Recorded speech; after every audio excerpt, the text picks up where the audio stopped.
Hello and welcome back to Bakes or Flakes. And today we are going to be making soft pretzels. Soft pretzels from scratch. They're bites, not pretzels, so you don't have to be crafty to make this. Well, I guess you have to be able to make a ball. But anyways, let's get on with the video.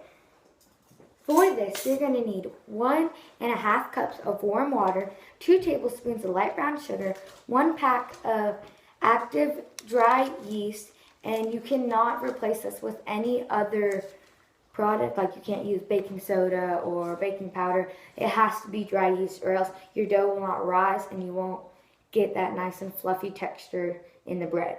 And then you'll also need 3 ounces of unsalted butter, and you're going to melt it. And then you need 2.5 teaspoons of oyster salt. I'm just going to use regular salt, but I mean, we'll see how that works out.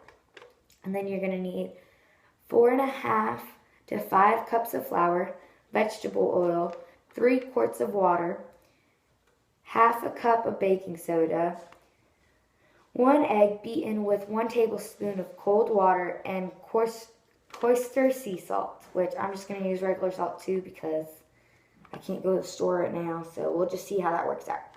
So, yeah, let's get baking. For this, we're going to be using a standardized mixing bowl or mixing thingamabobber, and you're going to be using your dough hook on it.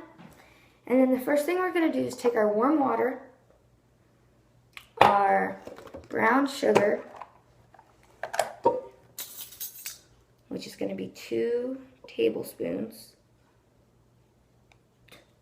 It's so hard because it's like sandy, but you know what, we're going to go with it. Make sure you don't put too much because it might not result in a good end. And then our yeast, which should be 1 packet, but I don't know.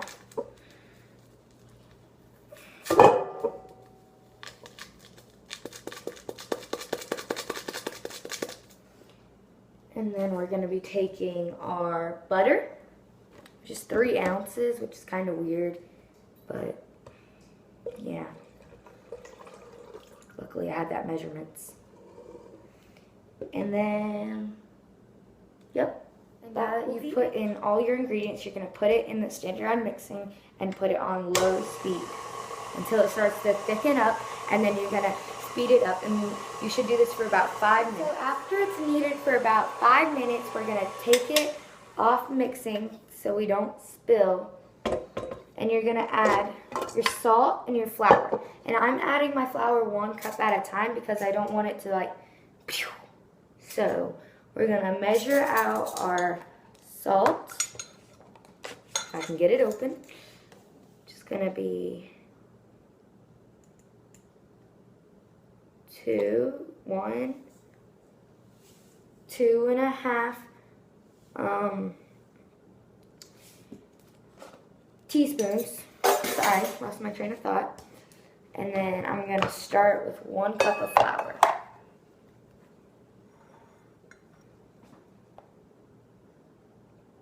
You want to be careful you don't make a mess like me. If you're messy, you might want a parent's help with this. If you're a kid like me doing it. And after you finally get your cup of water, or cup of flour, you're going to take it, put it in your bowl, and put it in, your same hook on it, and put down, lock it, and go on low speed. And then while that's mixing, if you have trouble like me getting your flour out, you want to get your next cup of flour. As you up in the amount of flour that you put in, you might want to get a spatula and put in the extra flour into the dough. While I was on my last cup of flour, I just put in my last one, I went ahead and oiled my bowl, because you're going to want to oil a bowl. That's what the vegetable oil was needed for. And we're going to roll up our dough and put it in here and put a cover over it for and then leave it sitting for an hour so the dough can rise. After it is all kneaded, you're going to take it out and we are going to put it in an oiled bowl so it can rise.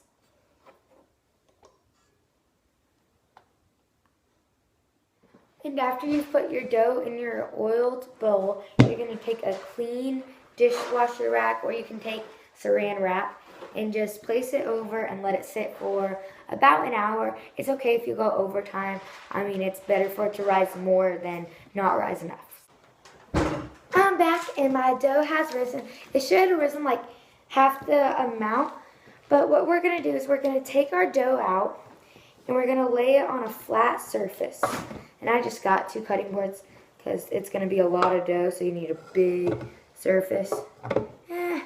Come out wherever you are. So, yeah. Ooh, mine. Yeah, like that. And then we're going to roll it out longly. And you're going to divide it up into 8 pieces. So I'll be back with that because that takes a while. So when I was using the 2 cutting boards, I found that it was very hard to work with. So luckily I found a very big cutting board and I used most of the space. So you're going to want a really big area. And when I was kneading out the dough, I used a rolling pin because I found that was easier. So yes, use a rolling pin. It's a good idea. And then you're going to want to get a knife and cut strips of 8. So I'm just going down the middle and then going down the middle of the 2 pieces and then cutting those 4 pieces in half and you get 8. Math. And then from these 8 strips, you're going to cut them into like inches.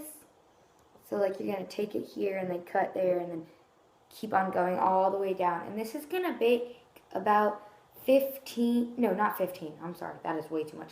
5 dozen little bites. So that's a lot, so you might not use all of this recipe, so yeah. And after you're finally all done rolling out all these little balls, because it makes a lot of tiny little bites, you're gonna get some water boiling. I would do it before you start making these.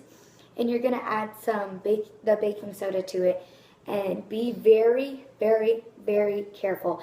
The recipe said it will overflow, but I'm trying to make it not. I'm going to be very careful, so should you. And then you're going to, once you mix in the baking soda, you're going to take the ball and in a little scoop thing that you use in those pans, you're going to put it in, let it in for 30 seconds, get it on a baking sheet or a baking pan, and make sure this is covered with oil. So let's go do it. So you're going to take your ball in your little spoon, and in the water mixture you're going to place it in for 30 seconds, and then after it's done, scoop it out, let the water drip over, and you're probably going to want to put your pan right here, but I wasn't smart and didn't think of that. And then you're going to put it onto your pan and place it over here. And you don't have to do it single by single, but when you're placing them over here, make sure they are separated from the rest of them. You do not want them to touch. And then we're going to take the pan where the balls are and take our egg wash, which is the egg in the cold water, dip a little paintbrush in it, and sprinkle over each little one with that egg wash, and then sprinkle some salt over it. And then you're going to stick it into the oven for 15 to 18 minutes at 425 degrees. So my first batch of soft pretzel bites have come out. And this is what they look like. It's for a close view. And it's time to see the moment of truth. Do they bake or do they flake? These taste amazing. I cannot believe how great these turned out. And I mean, I didn't use the right type of salt, but they still taste like salty good. And because you put the butter in the batter, it tastes buttery, but you don't get like butter on your hands, which I think is just amazing. So I would definitely say this bakes, and I definitely encourage you guys to try it out. Please like, comment, and subscribe to this channel. Comment what you'd like to see next. I would say this one was very, very successful. And please make sure to give this video a thumbs up. And thank you for watching. Bye!